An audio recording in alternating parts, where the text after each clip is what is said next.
তো বস এখন কথা হবে ও হ্যাঁ এখন কথা হবে কান্তারা দ্য লেজেন্ড চ্যাপ্টার 1 ছবিটা নিয়ে। আমি সত্যি এত এক্সাইটেড হই না যখন ছবির রিভিউ করি। এই ছবিটার শেষের যে 30-40 মিনিট সেখানে আমি মারাত্মক এক্সাইটেড হয়ে গেছিলাম। আমি এত চিৎকার কবে শেষ কোন ছবি সিনেমা হলে দেখে করেছি আমি সত্যি জানি না। তো কেমন লাগলো ঋষভ শেট্টি দ্বারা পরিচালিত কান্তারা দ্য লেজেন্ড চ্যাপ্টার 1? আমার এক্সপ্রেশন দেখে, আমার এক্সাইটমেন্ট দেখে বুঝেই গেছো এই ছবিটা দেখে আমার ওপিনিয়ন কি। আমি এই ছবির সম্পর্কে মানে গল্প সম্পর্কে তোমাদের কিচ্ছু বলবো না, তোমাদের স্পয়লার দেবোই না জাস্ট। এবং একটা কথা বলবো, এই ছবির ট্রেলার দেখে কিচ্ছু অনুমান করার চেষ্টা করো না, একদম জাজ করো না। তার কারণ তারা ট্রেলারটার দ্বারা কিচ্ছু রিভিল করতেই যায়নি। আগেরবার যেরকম অডিয়েন্সের জন্য তারা সারপ্রাইজ রেখেছিল, এবারও ঠিক তাই রেখেছে। তো ছবির গল্প আমি আলাদা করে তোমাদের জন্য কিচ্ছু বলবো না। ছবির পজিটিভ দিক নেগেটিভ দিকে যদি আমি ডিরেক্ট চলে যাই, এই ছবির প্রথম যেটা পজিটিভ দিক সেটা হচ্ছে এই ছবির ভিজুয়ালস, এই ছবির স্কেল। এই ছবিটা 125 কোটি টাকায় কী করে বানিয়েছে ঋষভ শেট্টি সত্যি আমি জানতে চাই। এবং যে কোনো ইন্ডাস্ট্রির যে কোনো ফিল্ম মেকাররা আমাদের এখানে যা যা জিনিসপত্র বলে বলিউডের মেকারদের শেখা উচিত, আদার্স প্রত্যেক জায়গার। এই ছবিটা এত কষ্ট করে বানানো, এই ছবিটা 400 কোটি 500 কোটি বাজেট, তারপরে যা ভিজুয়ালস দেখায়, যা ভিএফএক্স দেখায়, এই ছবিটার থেকে শেখা উচিত। এই ছবিটা ভিজুয়ালি স্টানিং।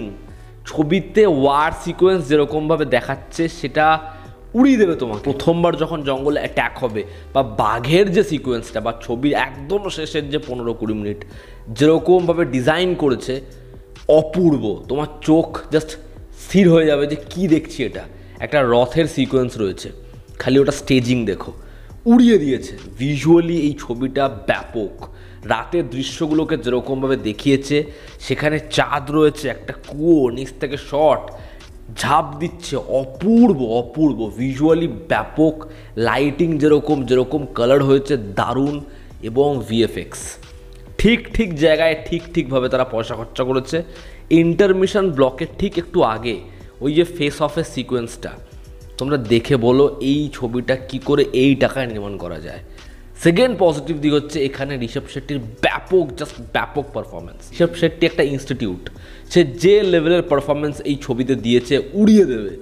আগের বারে কান্তারাতে যেরকম ছবির শেষ 20-25 মিনিট সেখানে যেরকম ভয়ানক লুক, যেরকম পারফরমেন্স, এখানে তোমরা খালি ওর পারফরমেন্স দেখো, লিটারালি উড়িয়ে দেবে। তুমি অবাক হয়ে যাবে, চিৎকার করবে পাগলের মতো। এবং তার আগেও একটা রয়েছে, সেই জায়গাটাতেও ওর কাজ দেখো। ঋষভ শেট্টি সেলিউট বস। এই ছবিতে জয়রাম বলি বা এই ছবিতে বলি হচ্ছে রুক্মিণী বসন্ত, প্রত্যেকের কাজ বেশ ভালো। তবে সাপোর্টিং কাস্টে এমন অনেকে রয়েছে যারা খুব ছোট ক্যারেক্টার করেছে বাট ভালো ক্যারেক্টার করেছে। গুলশান দেভাইয়ার পারফরমেন্স ভালো, চরিত্রটা একটু উইক হয়ে গেছে। পারফরমেন্সের দিক থেকে প্রত্যেকে খুব ভালো কাজ করেছে। থার্ড হচ্ছে এই ছবির ব্যাকগ্রাউন্ড স্কোর। না না না না না না না ওই যে ধুনটা, ওটা যখন উঠবে তোমার গায়ে কাটা দেবে। ছবির প্রত্যেকটা সিকোয়েন্স একটা ইমোশনাল সিকোয়েন্স, সেখানে যেরকমভাবে ব্যাকগ্রাউন্ড স্কোর, সাউন্ডের কাজ যেরকম হচ্ছে, বা ধরো একটা অবয়ব তৈরি করছে, একটা ওয়েভ আসছে, সেই সাউন্ড ডিজাইন, শুধুমাত্র ব্যাকগ্রাউন্ড স্কোর না, সাউন্ড ডিজাইন, ওই যে সাউন্ড এফেক্টস যেভাবে ট্রিট করেছেন একটা ভালো সিনেমা হলে তুমি কি ছবিটা দেখো, এই ছবির সাউন্ড তুমি উপভোগ করতে পারবে। ছবির সাউন্ড জাস্ট উড়িয়ে দিয়েছে। প্রত্যেকটা গান ডিজাইন ওয়াইজ ব্যাপক, ভীষণ ভালো। এই ছবির রাইটিং, ছবির ইন্টারমিশনের যে পোর্শনটা সেটা তো সত্যি তাক লাগানোর মতো। ছবির শেষের যে পোর্শনটা ব্যাপক। ছবির মধ্যে গল্পটাকে যেরকমভাবে নিয়ে গেছে, এবং কোনো জায়গায় এই ছবিটা কিন্তু এটা ফিল করে না ছবিটা বড় হয়ে গেছে, 3 ঘন্টার কাছাকাছি ছবির ডিউরেশন, ছবিটা ভীষণ বোর করছে না। বরঞ্চ এই ব্যাক স্টোরিটা এতটাই ইন্ট্রিগিং যে প্রত্যেকটা মুহূর্তে আমরা জানতে চাইছি। ছবির মধ্যে যে টুইস্টটা আসে সেটাও কিন্তু আমাদের মজা দেয়। তো এই ছবির মানে ভিজুয়ালসের পিছনেই পয়সা খরচা করা হয়েছে, শুধুমাত্র সেট পিস দেখানো হয়েছে এমনটা কিন্তু নয়। ছবির রাইটিংও ভালো। ছবির পরিচালনায় ঋষভ শেট্টি নিজের 200% দিয়েছে, এবং সে চেয়েছে আমি এই বাজেটে এমন কিছু দেখাবো যেটা নিয়ে পরবর্তী সময় একটা লম্বা সময় কথা হবে। কান্তারার যে অডিয়েন্সটা, যারা কান্তারা নিয়ে মেতে রয়েছে, যাদের কান্তারা ভীষণ ভালো লেগেছে, তারা যাতে কোনোভাবে হতাশ না হয়, কারণ আমি পিওর কিছু দেবো। এবং সে সত্যি সেই অথেন্টিক জিনিসটা আমাদের ডেলিভার করতে পেরেছে। পরবর্তী পজিটিভ দিক হচ্ছে এই ছবির যে মিস্টিক পার্ট। আমি ট্রেলার রিভিউর সময় বলছিলাম যে ওই যে মিস্টিক যে পোর্শনটা ওটা না ট্রেলারে নেই, ঠিক আছে, যেটা দেখলে আমাদের গা ছমছম করবে, গায়ে কাটা দেবে, আমরা স্থির হয়ে বসতে পারবো না, ওই সিকোয়েন্সটা ট্রেলারে নেই। তারা ওরকম কিছুর হিন্ট দেয়নি, শুধুমাত্র একটাই শট, চোখটা তুলছে। গোটা ছবিতে মানে ছবিটা না জাস্ট শুরু হলো একদম অন পয়েন্টে মনোলগ থেকে সিকোয়েন্সে ঢুকে যায়।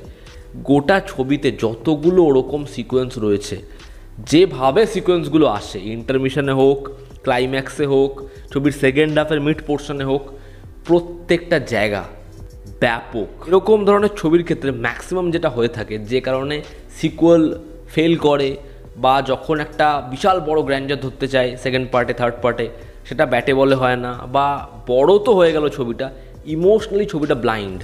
এই ছবিটা ইমোশনালিও ওয়ার্ক করে। এই ছবিটা ইমোশনালি না অডিয়েন্সকে ধরে নেয়, অডিয়েন্সকে নিজের করে নেয়।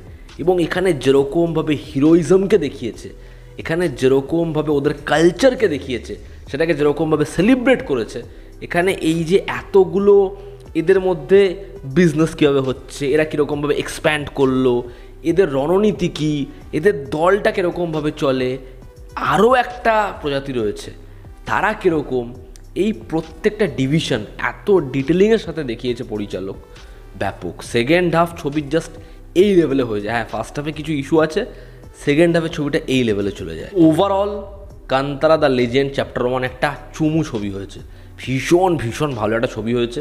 তোমরা দেখো, তোমরা এত উচ্ছ্বাসিত হবে এই ছবিটা দেখার সময়, এত চিৎকার করবে, এত মজা পাবে, এরকম গুজবাম্পস দেবে তোমাকে। তোমরা ছবিটা দেখে খালি বলো একটা ছবি দেখলাম। যদি ছবির নেগেটিভ দিক বলি, এই ছবিতে যে প্রচুর নেগেটিভ দিক রয়েছে এমন কিন্তু একেবারেই নয়। এই ছবিতে কিছু সিরিয়াস সিনে কমেডির অ্যাপ্রোচ, কিছু ক্যারেক্টারকে দিয়ে পার্টিকুলার কিছু সিনে কমেডি করাচ্ছে এবং আমি দেখছি ফ্যামিলি অডিয়েন্স কিন্তু হাসছে। কিন্তু ওই কমেডিটা যে পুরোটাই আমার ওপর ওয়ার্ক করছে এমনটা নয়। তবে কিছু কিছু সিনে কমেডি ওয়ার্ক করে, কিন্তু বহু সিরিয়াস সিনে কমেডিটা একটা বিশাল বড় বার্ডেন হয়ে যায়। তবে মেকার্সরা মেবি কমেডিটা রেখেছে যাতে আরও অডিয়েন্সকে বেশি তারা জুড়তে পারে। তবে সেই কমেডির অ্যাপ্রোচটা আমার খুব একটা ভালো লাগেনি সেকেন্ড হাফে। সেকেন্ড হচ্ছে এই ছবিটা ফার্স্ট হাফে অনেকটা সময় নেয়। এই ছবিটা ফার্স্ট হাফে আমাদের ধৈর্যের পরীক্ষা নেয়। ছবিটা ফার্স্ট হাফে একটু একটু ধীম গতিতে এগোয়, সেকেন্ড হাফে সেটা একদম চটাৎ করে ধরে ফেলে। তো একটু ফার্স্ট হাফে ধৈর্য রাখতে হবে। এবং এখানে গুলশান দেবাইয়ার যে ক্যারেক্টার আমি আগেও বললাম, সেই চরিত্রটার মধ্যে যেন খুব বেশি কিছু নেই। সত্যি সেই চরিত্রটা খুব হাফ বেকড। তার পারফরমেন্স ভীষণ ভালো, বাট চরিত্রটার মধ্যে যেন আরও কিছু মাল মশলা থাকলে ব্যাপক হতে পারত। ওভারঅল তোমরা যাও, জাস্ট যাও, এই ছবিটা দেখো।